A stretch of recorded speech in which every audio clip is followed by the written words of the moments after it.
어떤 율법 교사가 일어나 예수를 시험하여 이르되 선생님 내가 무엇을 하여야 영생을 얻으리이까? 예수께서 이르시되 율법에 무엇이라 기록되었으며 내가 어떻게 읽느냐? 대답하여 이르되 내 마음을 다하며 목숨을 다하며 힘을 다하며 뜻을 다하여 주 너희 하나님을 사랑하고 또한 내 이웃을 내 자신같이 사랑하라 하였나이다.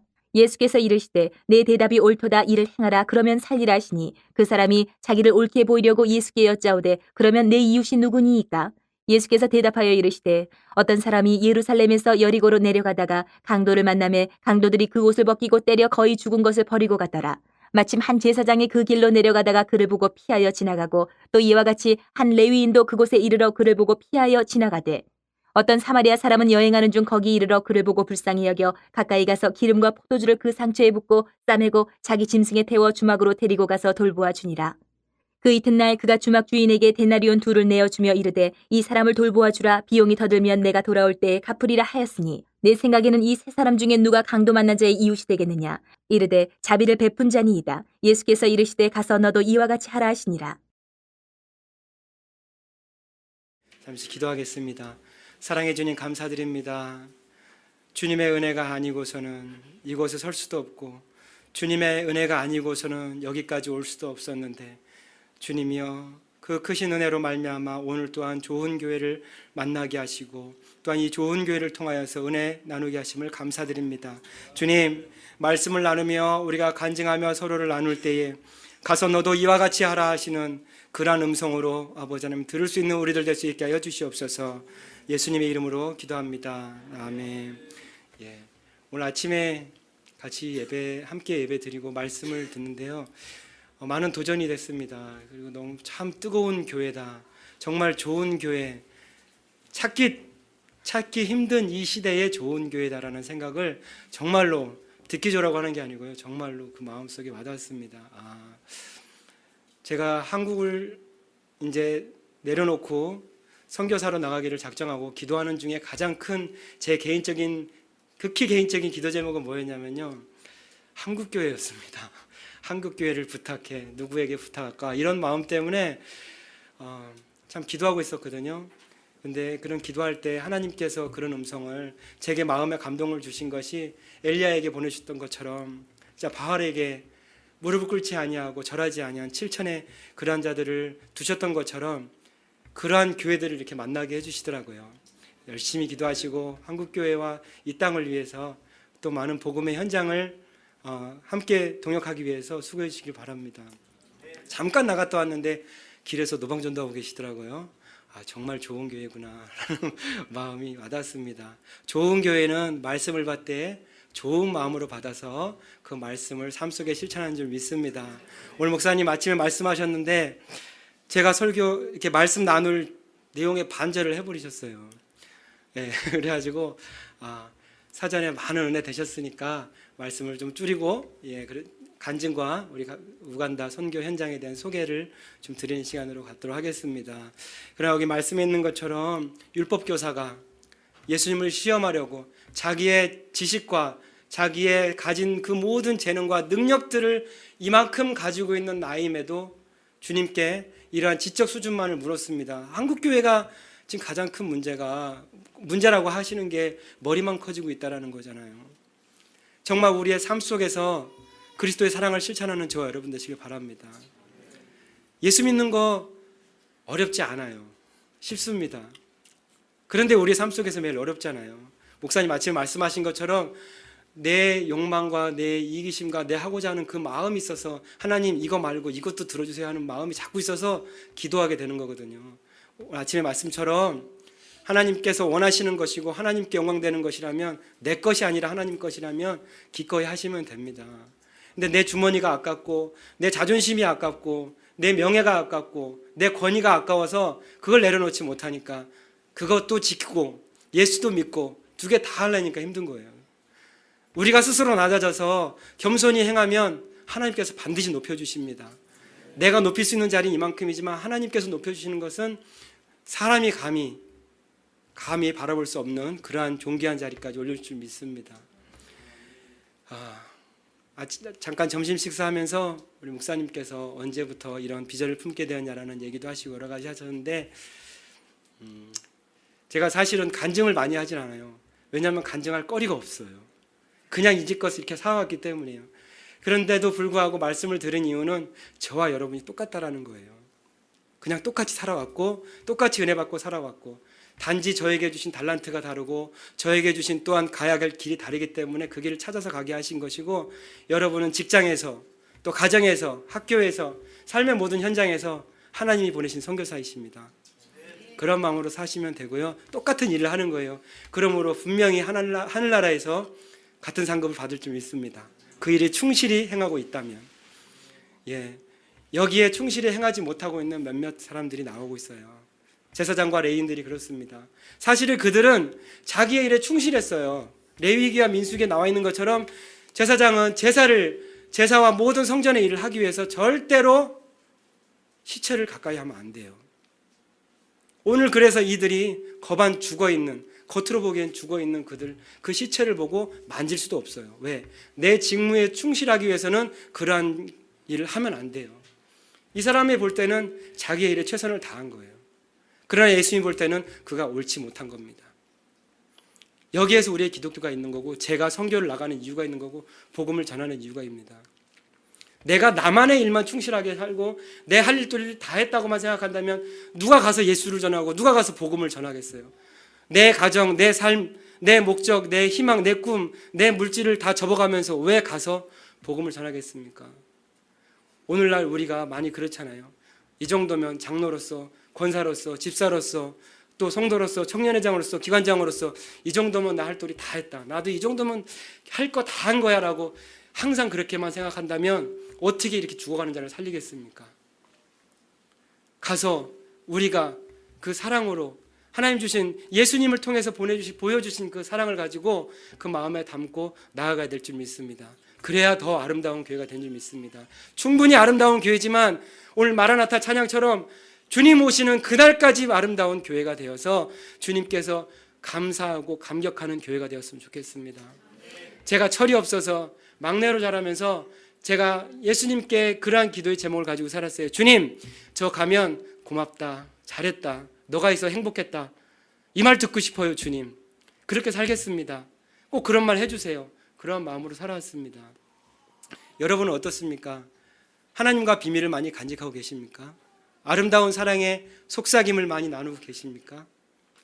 내가 하는 일을 다 공개하고 다니고 내가 하는 일을 다 드러내고 다닌다면 상급이 이 땅에 끝나잖아요. 이 땅에서 하나님과 나만의 은밀한, 하나님만이 아시는, 그래 고맙다, 너가 이렇게 해줘서 고마워, 잘 참아줘서 고마워, 잘 인내해줘서 고마워, 너 자존심 무너졌지만 나를 위해서 이렇게 참아줘서 너무 고마워. 이러한 사랑의 속삭임들이 많이 있어지길 바랍니다. 이러한 사마리아 사람이 무시하고 무시를 당하고 그렇게 살았을지라도 그의 삶 속에서 사랑하는 이 마음을 간직하고 이렇게 살았기 때문에 생명 살리는 일에 쓰여진 줄 믿습니다. 그리스도께서 십자가에 죽으시기까지 우리를 위해서 이렇게 살리려고 하셨는데 사실 우리가 그만한 가치가 있습니까? 우리가 아직 죄인 되었을 때, 우리가 아직 주님조차 그 존재조차 알지 못할 2000년 전에 우리를 위해서 죽으셨고 피 흘리셨잖아요. 그 사랑이 여기까지 흘러와서 이 나라 이 땅에 또 이 지역까지 와서 이렇게 교회가 있지 않습니까? 한국 교회로 온 많은 미국의 선교사와 영국의 선교사들은 사실 대부분 20대 후반이었어요. 제가 그들을 보면서 죄스러웠어요. 20대 후반에 나갔어야 되는데 40대 중반에 돼서 이렇게 나가는 것이 너무나 죄스러웠어요. 제 스스로에게는. 최고의, 그 당시에 최고의 엘리트고 지성이고 가장 남들이 볼 때 그 전도 유망한 그들의 삶의 길을 주님이 원하시는 그 일을 위해서 썼지 않습니까? 모두가 다 그러한 삶을 살기 원합니다. 저에게 주어진 삶으로 멀리 가고, 또 어떤 분은 가정으로 가시고, 어떤 분은 자녀에게 가시고, 어떤 분은 부모에게 가시고, 직장으로 가시고, 또 삶의 현장으로 가시면 돼요. 하나님이 보시는 시간과 공간을 초월하신 하나님에게 있어서는 우리에게는 우간다까지 작년에 갔다 왔는데요, 비행기를 18시간을 타고 4시간을 대기했다가 그 다음에 또 차를 타고 7시간을 더 가야 가는 사역지로 갑니다. 참 길죠, 멀죠. 하지만 하나님 보실 때는 아무것도 아닌 거예요. 그렇기 때문에 여러분의 기도가 필요한 것입니다. 왜? 그 기도가 바로 저와 여러분 가까이서 임한다는 거예요. 주님과 여러분과 저 사이에 누가 있어요? 주님이 있으시기 때문입니다. 바로 옆에 부부가 앉아 있을 수도 있고, 형제가 앉아 있을 수도 있고, 자매가 앉아 있을 수도 있고, 친구가 앉아 있을 수도 있지만, 아무리 가까이 앉아 있고 한 이불을 덮는 부부일지라도 그 사이에 예수가 있어야 됩니다. 그렇지 않으면 예수 없는 가정이 되고, 예수 없는 부모와 자녀 사이가 되는 것이고, 예수 없는 친구가 되는 것입니다. 그렇게 된다면 저와 여러분처럼 거리상 멀리 떨어져 있고, 또 연배가 높고 낮고, 시간과 공간에 모든 제약이 있더라도 그 사이에 항상 누가 계세요? 예수님이 계시기 때문에 가까이 있을 수 있습니다. 직업에 대한 얘기를 잠시 하겠습니다. 제가 13년 동안은 무전기만 고치는 회사에 다녔습니다. 그리고 그 전에 9년 동안은 아까 청년이 기도 제목을 나눴는데요. 얘기를 안 하려다 해야겠다 생각한 게 9년 동안은 군인으로 있었습니다. 9년의 군생활 동안 부사관으로 있었는데요. 9년의 군생활 동안 하나님께서 나를, 인간의 모습의 나를 만들어 가시는 시간이었습니다. 선교사로 쓰시기 위한 어떤 준비 과정이셨던 것 같아요. 그곳에서 정말 생존에 대한, 혹은 삶의 그 밑바닥부터 왜 그 살아야 하는 그 존재의 이유까지 다 배우게 하신 게 그 군생활 동안에 있었습니다. 저 혼자 밤중에 순찰 두다가 진짜 눈 속에 빠져 죽을 뻔했어요. 한 4일이 눈이 왔는데 한 80cm 눈이 딱 이만큼 빠져버리더라고요, 몸속으로. 아무도 없는 새벽 한 2시에 순찰을 두다가 그 일이 나니까 너무 당황스럽더라고요. 그래서 기도하면서 이거 어떻게 하냐고 막 마음속에 엄청 떨리고 그런 마음으로 있는데 지혜를 주시더라고요. 헤엄을 치기 시작했어요. 파기 시작했어요. 앞에를 잔뜩 파가지고 간신히 나왔어요. 그 전 해에 2명이 눈 속에 빠져 죽었거든요. 그럼 산에 있으니까 그러더라고요. 처음에 자대 배치를 받아서 간 산이 1219m였습니다. 그 산 꼭대기에서 근무를 하게 됐는데요. 왜 나를 이런 곳에 보냈습니까? 예수 열심히 믿고 청년기를 열심히 고등학생 시절 열심히 예수 믿고 보냈는데 왜 날 이런 곳에 보냈습니까? 이렇게 생각했는데 그래서 원망도 사실 했어요. 왜냐하면 예수 잘 믿으면 잘 풀려야 되잖아요. 좋은 데 보직도 받고 좋은 곳에서 배치도 받아야 되잖아요. 근데 막 눈물이 주룩주룩 나더라고요. 거기에 교회 가서 기도하는데. 근데 하나님이 그런 마음 주시는 거예요. 사실은 그 전에 4년 동안은 지하에 있는 교회 다녔거든요. 이제 땅속에 있었으니까 하늘에도 있어 보라고 그런 마음을 저에게 주시는 거예요. 정말로 그런 마음을 주시더라고요. 그때부터 보니까 세상이 너무 아름다운 거예요. 환경은 바뀐 거 아무것도 없습니다. 하나님 주신 은혜로 산다면 내게 주신 모든 환난과 어려움이 아니에요. 은혜가 되고 복이 되는 거예요. 나를 강하게 만들고 연단하시는 큰 그릇 만드시는 그런 과정이 되더라고요. 그래서 군 생활이 너무나 감사했어요. 9년 동안 군 생활한 거 걱정하실 거 없습니다.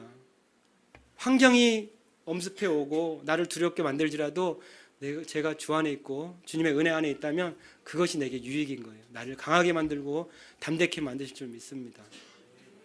14년 동안은 무전기 만드는 회사에 있었다 그랬잖아요. 그 기간 동안은 저를 사실 공부하게 만드는 시간이었습니다. 몇몇 친구들 아는 친구도 있지만 항상 가끔 얘기하거나 뭐 하면은 놀아요. 근무 시간에 여유가 많아서. 그래서 제 안에 항상 2가지의 의무사항이 있었습니다. 절대 이 많은 여유 시간 동안 딴짓하지 말고 교회 일 열심히 하고 학교 공부 열심히 하자. 이 2가지를 해가지고요 열심히 공부했습니다. 학업에도 아무 걱정할 거 없습니다. 저도 20살에 대학을 가지 못했어요. 27살에 공부하기 시작했는데요 11년 동안 공부했습니다. 그래서 공부는 아무것도 아니에요. 하나님이 하게 하시면 한두 끝도 없이 하는 거예요. 물질도 주시기 시작하면 한두 끝도 없이 주는 거예요. 모두에게 물질 주시는 건 아닙니다. 분명히 하나님의 물질의 달란트도 주시고 또 그 일로 쓰시기도 하시지만 내게 있어서 지금 안 풀리는 것이 내게는 환난인 것 같고 시험인 것 같고 연단인 것 같지만 하나님은 또 다른 길로 그 길을 준비하시게 해요. 나를 바라보게 하시는 겁니다. 왜 저라고 마음 아픈 일이 없고 힘든 일이 없겠어요. 얼마나 어리석은 저냐면요 고등학교 때인데요 예수 믿기 힘들다고 집에서 다 예수 믿는 교회 다니는 걸 반대해서 자살하고 싶었어요. 교회를 마음껏 다니고 싶은데 못 다니게 하니까 자살하고 싶었어요. 뭐 자살하면 천국 가고 지옥 가고 이런 개념도 없었고 그래서 이대로 다 죽으면 천국 가는 게 낫지 않을까? 진짜 자살하고 싶었어요. 그런데 하나님께서 그 일로 그래서 그런지 모르지만 정말 얼마 안 돼서 동네에서 자살하는 여자를 만나게 된 거예요. 길에서 싸우다가 자기 손목을 유리로 그어가지고 막 피가 치우는데 왜 하나님이 저에게 그 사람을 만나게 해주셨겠어요? 그 여자 살린이라고, 자살하는 여자를 붙들고 살린이라고, 진짜 모르는 사람인데 길에서 싸우다가 그렇게 된. 그러면서 하나님께서 삶 속에서 이런 식으로 조금씩 보여주시는데 제 자신에게는 큰 어려움을 만나게 하진 않으셨습니다, 사실. 그런데 자꾸 사인을 먼저 주세요. 18살 후반이었는지 19살 초반이었는지 모르겠습니다. 그때 하나님께 많은 은혜 받고 집회 기간이었던 것 같아요. 그래서 하나님께 결단하고 제가 3가지 서원을 했습니다. 그 교회에서 아마 고등학교 초반 정도, 고3 초반 정도였던 것 같아요. 3가지 서원을 했는데요. 하나는 뭐냐면 주의 종을 잘 섬기겠습니다. 이거 하나였습니다. 또 하나는 뭐냐면 학교를 세우겠습니다. 왜 학교를 세우겠다는 마음을 들었냐면 저희 집 형편이 좀 어렵다 보니까 학업에 많은 투자를 하지도 못했고 잘하지도 못했습니다. 그래서 최소한 몰라도 하고 싶지만 없어서 못하는 사람들은 가르쳐야겠다. 돈이 없어서, 나 진짜 배우고 싶지만 돈이 없어서 못하는 사람들은 가르쳐야겠다. 이런 마음으로 그 어린 마음에 학교를 세워야겠다 이런 생각을 했습니다. 3번째는 뭐냐면 하나님이 쓰시는 종으로 살겠습니다. 이렇게 3가지 서원을 했습니다. 그때가 언제쯤이었냐면요, 신앙생활을 본격적으로 주일학교 때 어릴 때도 했지만 본격적으로 신앙생활을 한 지 3년 차였어요. 이렇게까지 하나님께서 저를 마음에 은혜 주시고 결단하게 하시고 만들게 해주셨는데요. 중학교 3년 기간 동안 우리 여기 지금 몇몇 중학교 동창분들이 와 계신데요. 3년 동안은 저는 교회를 안 다녔습니다. 친구 따라서 한 2번 정도만 간 거 외에는 중학교 3년 내내 교회를 안 다녔어요. 초등학교 때 교회를 다녔는데 그 6학년 지나면 졸업 예배 하잖아요. 수료 예배라고 그러네. 졸업 예배, 주일학교 졸업 예배 하고 나서 아무도 교회라는 소리 안 하니까 교회를 안 갔어요. 혼자 교회를 다니다 보니까 가족도 없고 선생님도 중등부로 오세요 이렇게 가르쳐 주지도 않았어요. 그때는. 그래서 졸업 예배 하니까 그냥 더 이상 교회를 안 다닌 거예요. 졸업하고 나서. 그렇게 돼버린 거예요. 그런데 한 친구가 2년여 동안 저를 위해서 전도하고 열심히 공을 들여서 그 친구의 우정이 너무나 감사해서 교회를 다니게 됐어요. 그래서 이렇게까지 오늘 여기까지 왔습니다. 하나님께서 세상에 저를 보내셨다면 그래서 부모를 만나게 하신 게 너무나 감사한데요. 그 이후로 만난 사람 중에 가장 고마운 친구예요. 근데 저 뒤에 목사님 바로 앞에 앉아 있네요. 또 그 친구가. 그래서 마음속에 항상 감사하면서 잊지 않고 있습니다. 그리고 또 27에 결혼하게 된 우리 제 아내는 아내가 중학생이고 제 고등학교 때 같은 중고등부에 그 교회 중고등부 교회 커플입니다. 그 유명한 교회 커플입니다. 그래서 오늘까지 왔습니다. 근데 이 3가지 비전을 하나님께서 어떻게 이루어지시는지요? 사실은 저도 군생활을 하느라고 그 교회를 옮겨가게 되고 떠나게 되고 9년 동안 군생활을 하다 보니까 이렇게 정근 다니면서 하게 되고 그리고 정착하게 된 게 군산 땅이었거든요. 지금 전라북도 군산에 사는데요.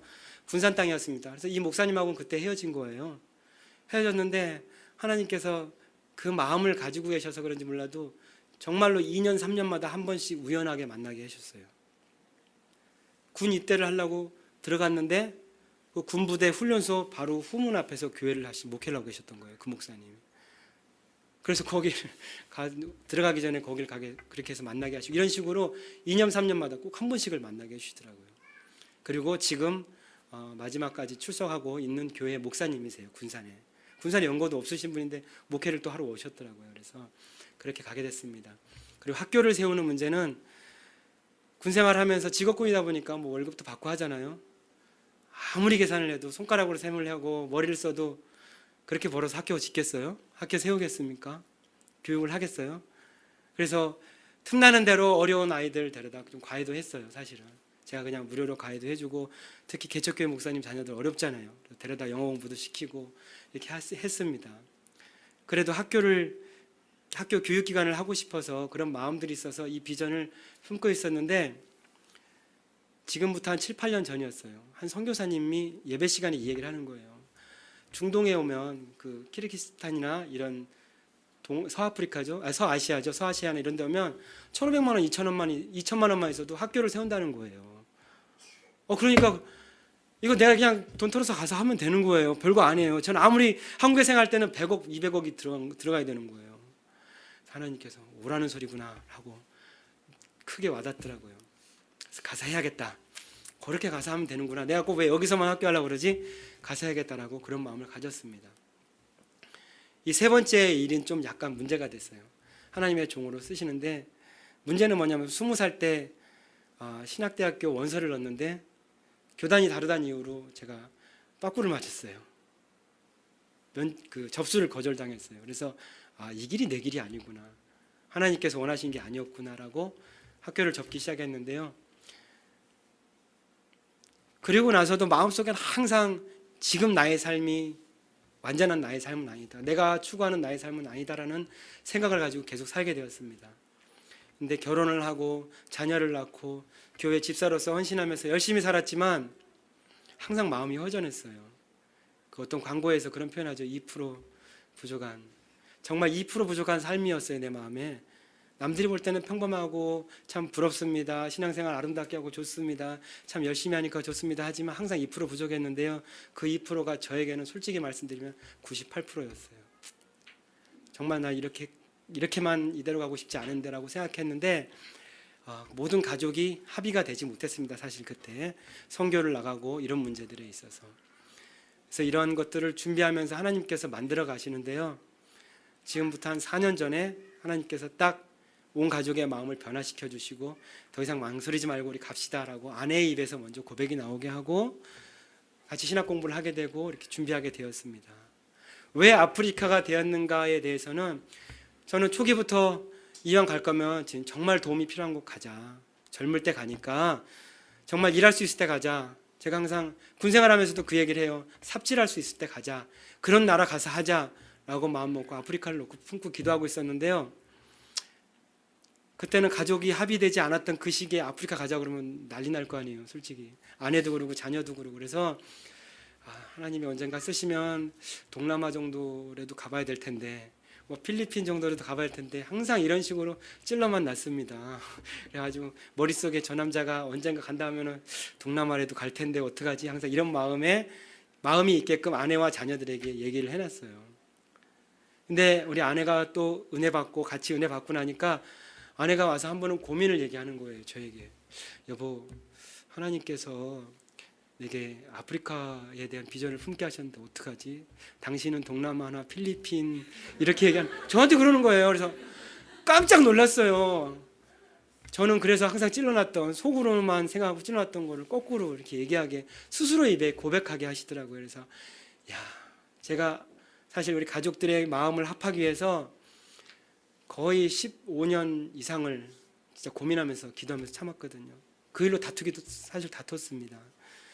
그래서 참았는데 하나님께서 하시니까 먼저 입으로 고백하게 하시고 한 4년 전에는 막 저보고 신학 공부하고 나가라고 막 저보고 거꾸로 이렇게 해가지고 공부하고 나가게 됐어요.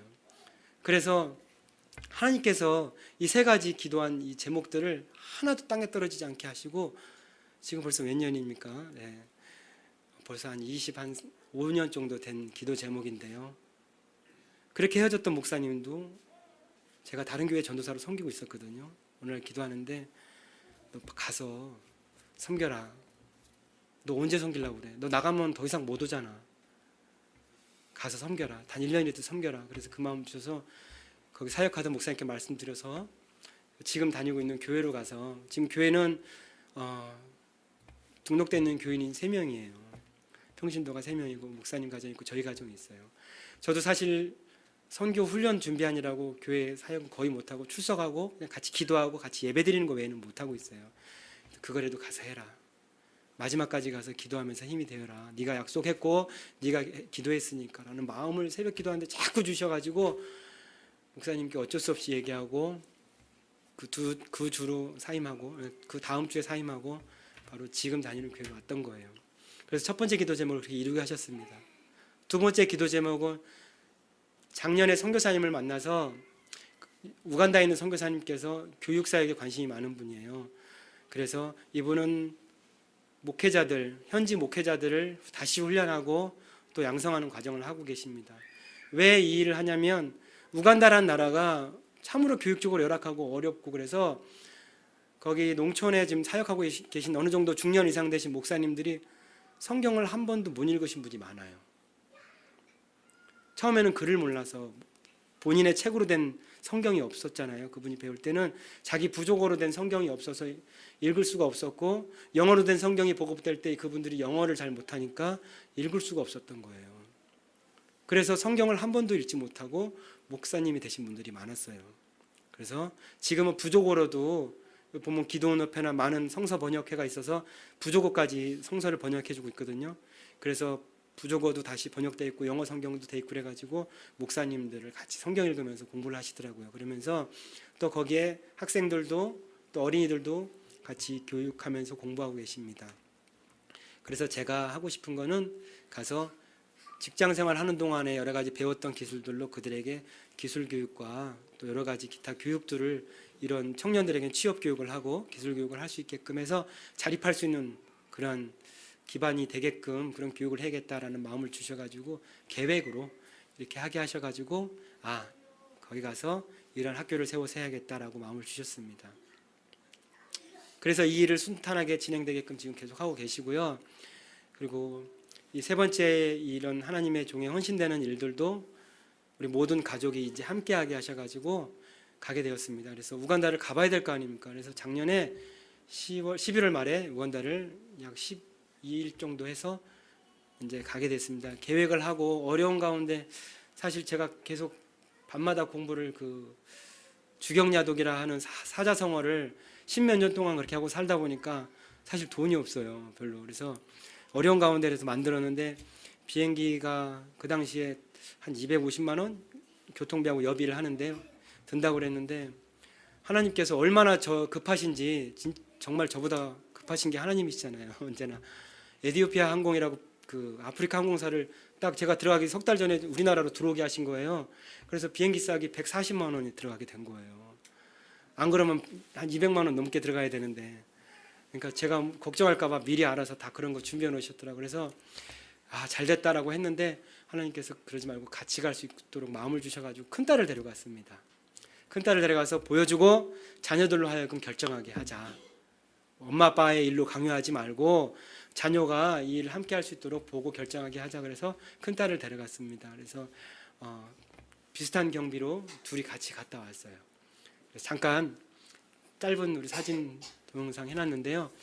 뭐 좀 봐야 우간다 상황이 어떤지 알죠. 예, 거기도 잘 사는 데는 잘 삽니다. 왜냐하면 딱 우리나라 80년대 초반 같아요. 그 나라의 수도가 캄팔라인데요. 거기는 딱 정말 80년대 초반 우리나라 서울 같아요. 예, 좀 이따 드시고 준비하시면 되고요. 소리도 나나요? 잠깐만요. 사전 설명을 좀 드리고 뭐 둘이 가다 보니까 셀카도 많이 찍고 많이 했습니다. 이렇게 둘이 이렇게 가게 됐는데요. 여러분 우리가 선교라는 게 쉽지 않은 이유가 뭐냐면요. 지금 살고 있는 우리의 생각을 가지고 선교를 해요. 그런데 그곳의 현실은 우리가 살고 있는 거 가지고 이해되지 않는 현실들이 많아요. 여러 가지 자연 환경이나 생활의 여건들이. 그래서 좀 어느 정도 생각하시면서 보시기 바랍니다. 보면서 잠깐 설명할게요. 그리고 노랫소리가 나오는데요. 그 현지 어린아이들이 우리는 이런 노래하고 부르면서 놀아요 하면서 그걸 불러줬거든요. 근데 저는 그게 찬양인지 뭔지 아무것도 모릅니다 사실. 근데 그 아이들이 불러줬길래 제가 녹음해가지고 여기다 담아가지고 한번 들려드리려고 가졌습니다.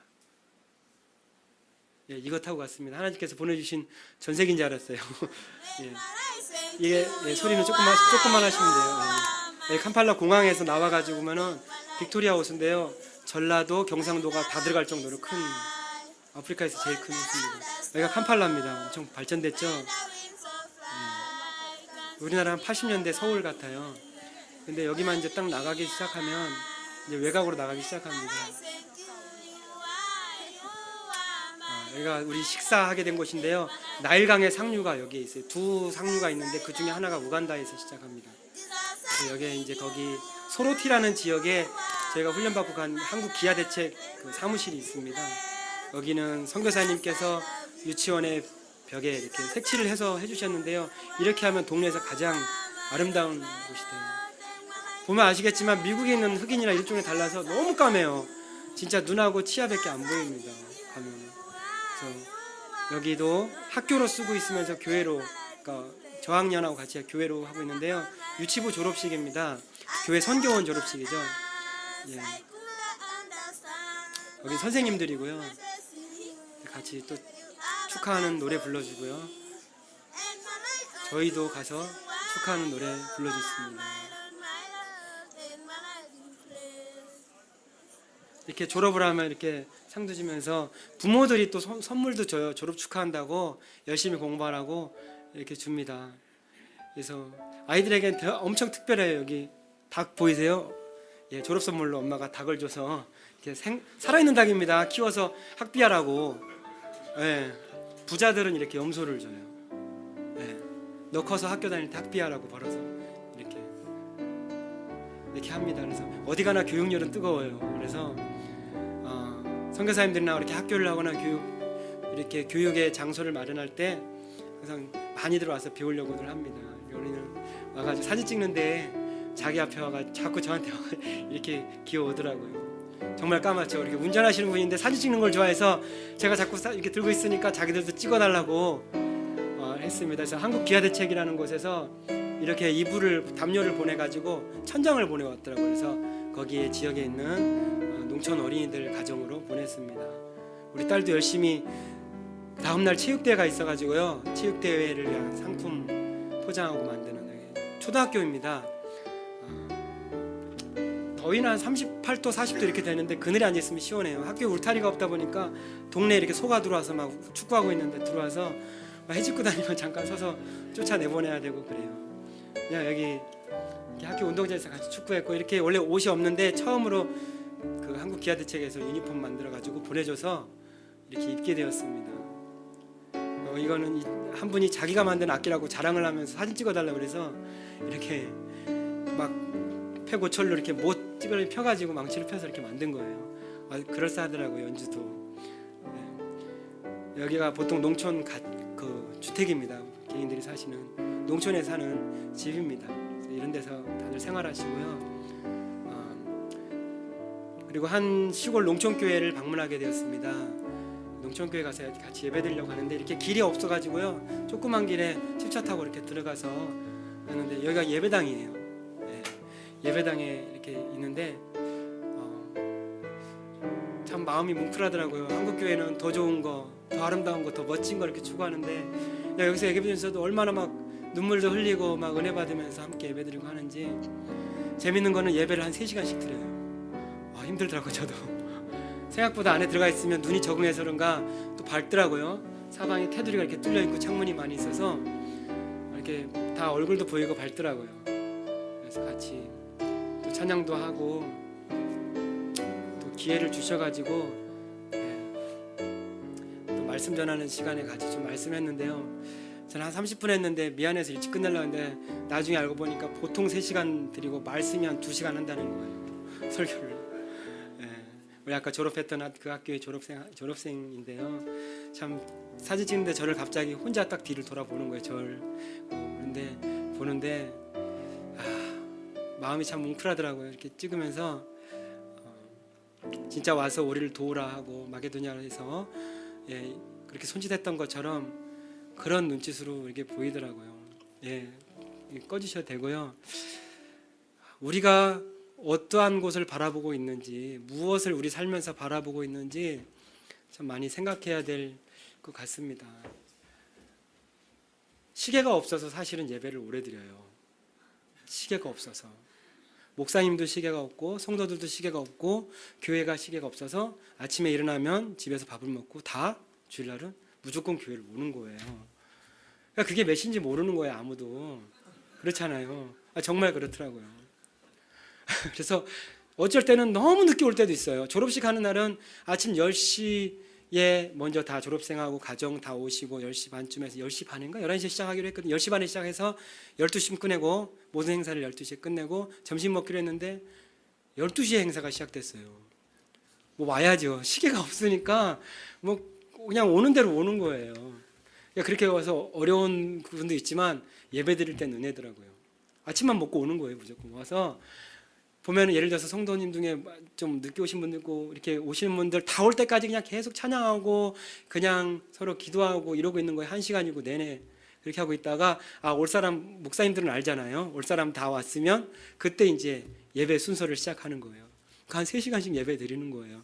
그뿐만 아니라 설교할 때도 그래요. 설교할 때도 그러고 계속 언제 끝나냐? 배고프면 끝나는 거예요. 배고프면은 그렇게 하다가 배고프면 점심 먹을 땐가 보다 하고 그렇게 끝내시는 거예요. 그래서 왜 그걸 알았냐면요. 저희가 가서 저희는 시계를 보고 보통 우리가 습관이 있잖아요. 한국 사람들은 몇 시에 드려요? 아침에 11시에 예배 드리잖아요.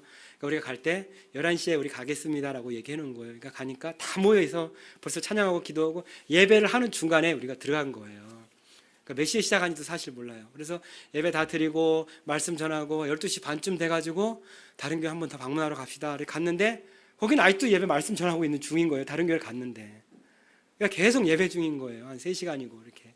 그래서 참 많이 도전되더라고요. 한국 교회를 위해서도 그래서 더 기도하게 됐어요. 1시간만 땡 되면 목사님 언제 말씀 끝나나, 언제 예배 끝나고 나 가나 집에.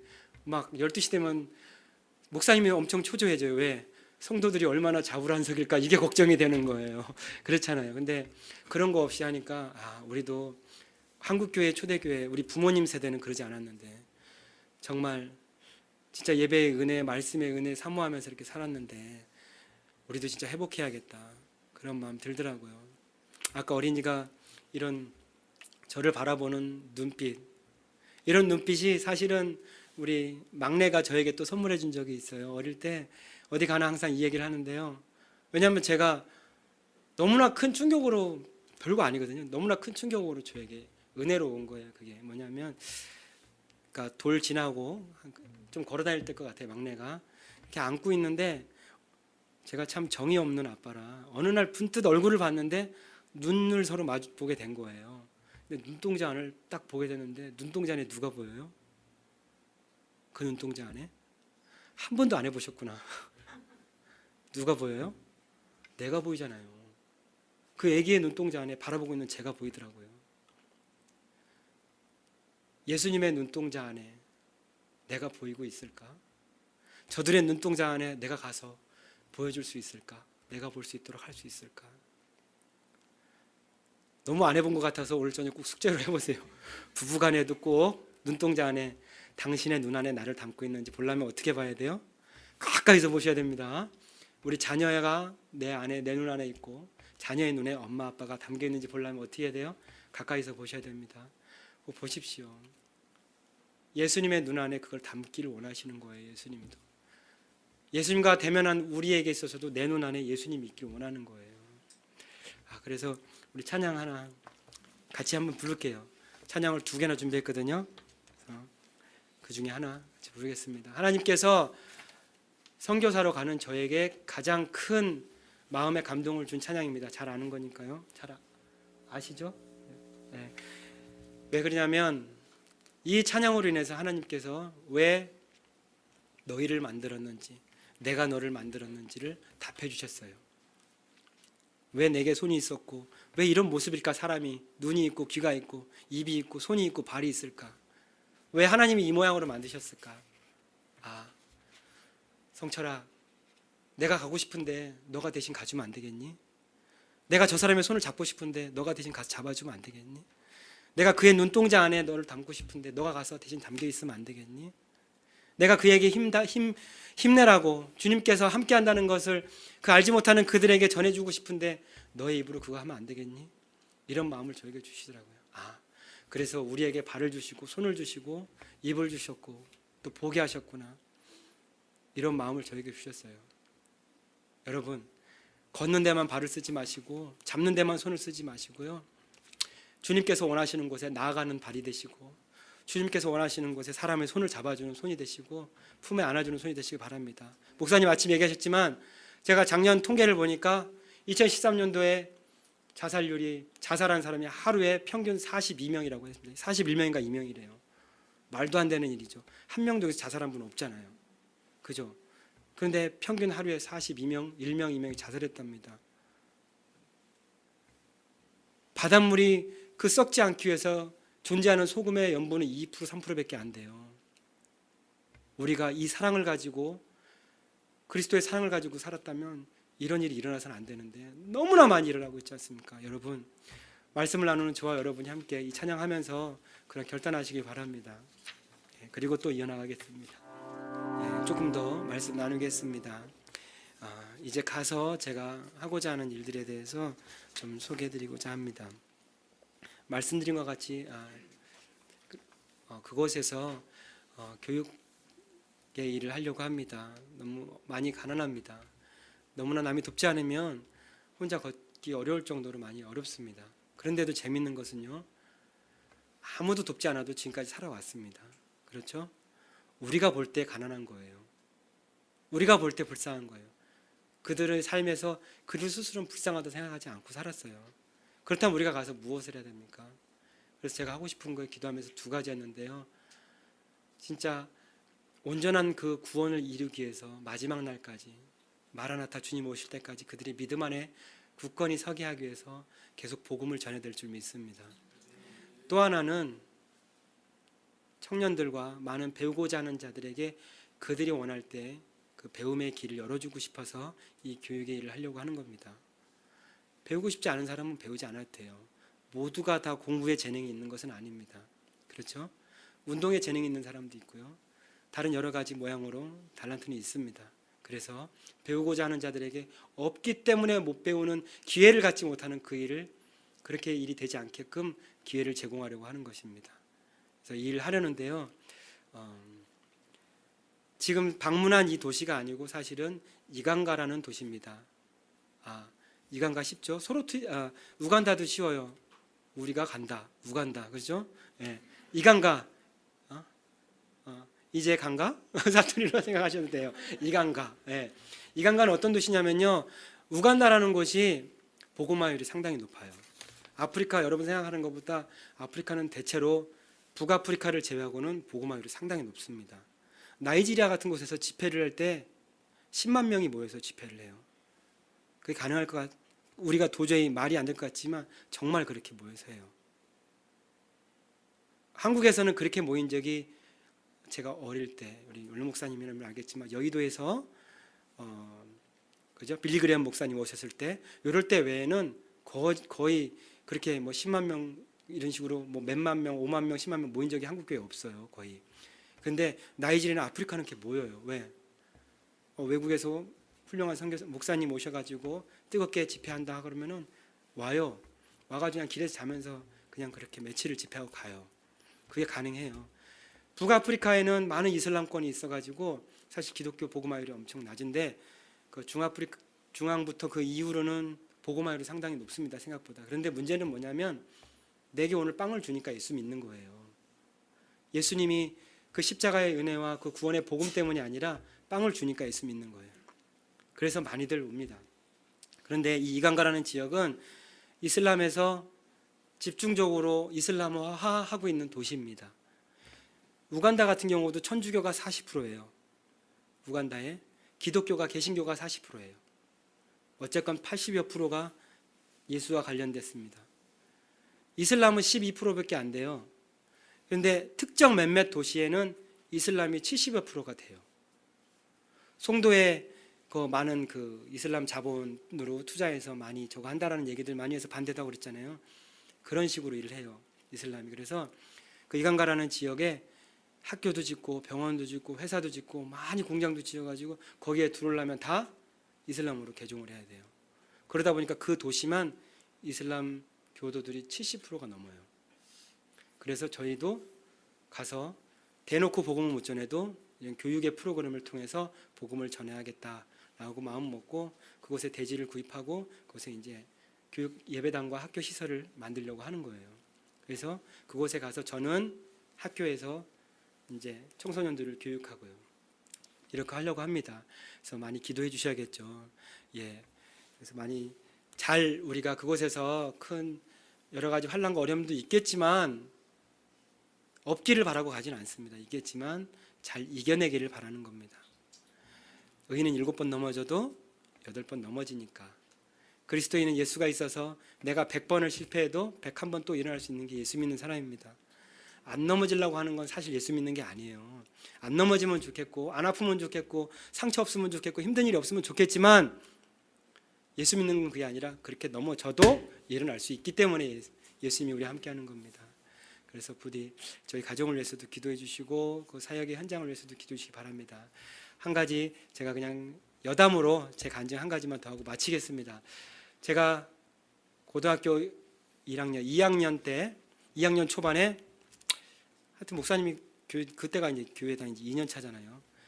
기도를 많이 시키시고 그래가지고 성령으로 뜨거우셨어요. 그래서 2학년 때 방언을 받고 그렇게 기도하면서 열심히 기도했는데 이왕 방언 받는 거 고등학교 2학년이잖아요.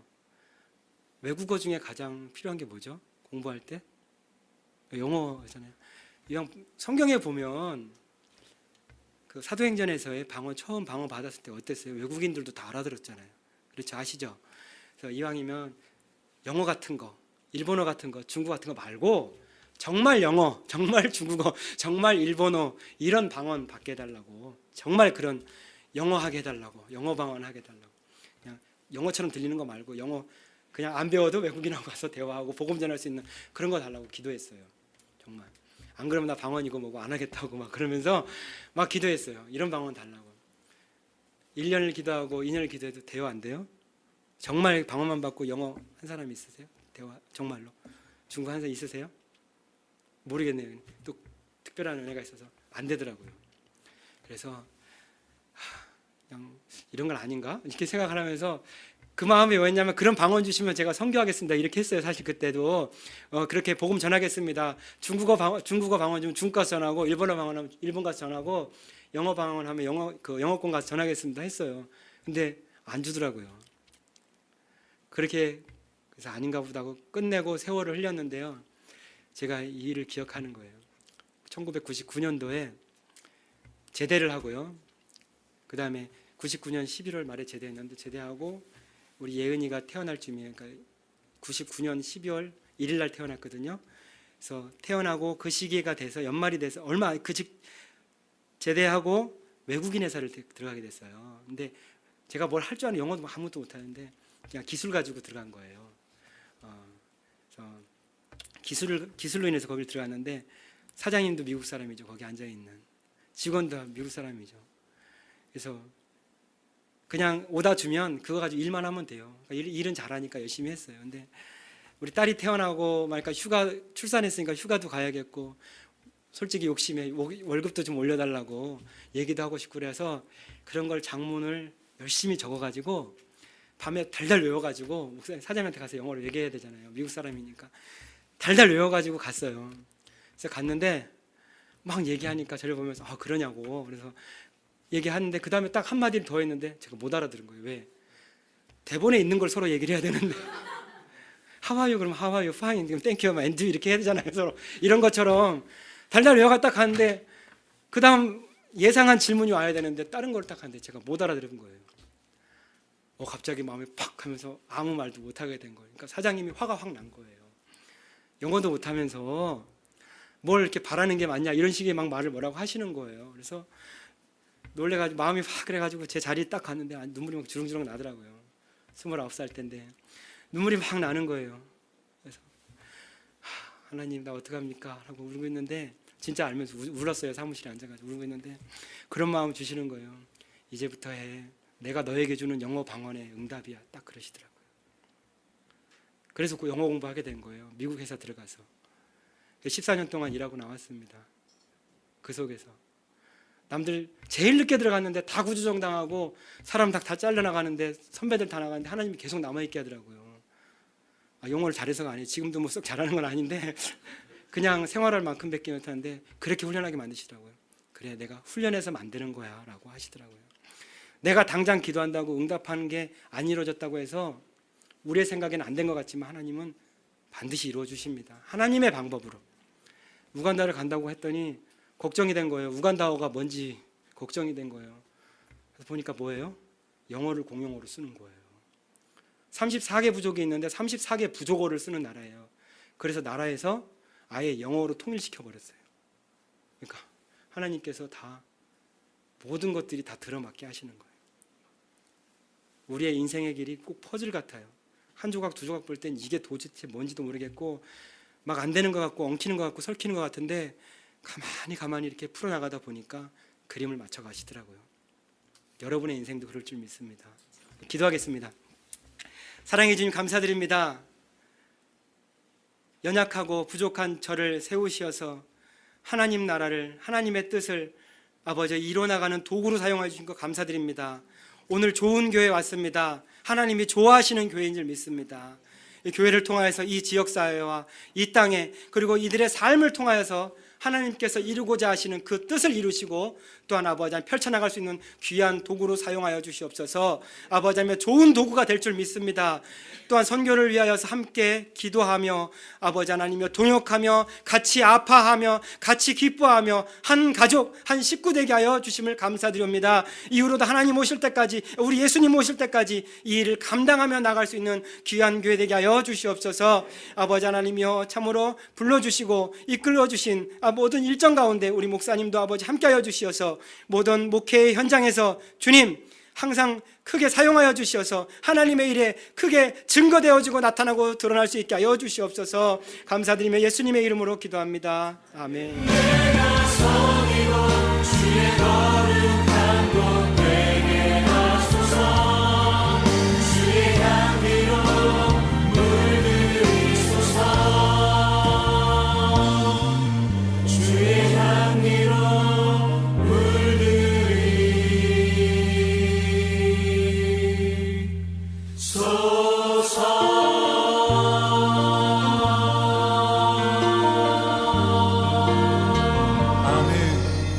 그렇게 되기를 간절히 소망합니다.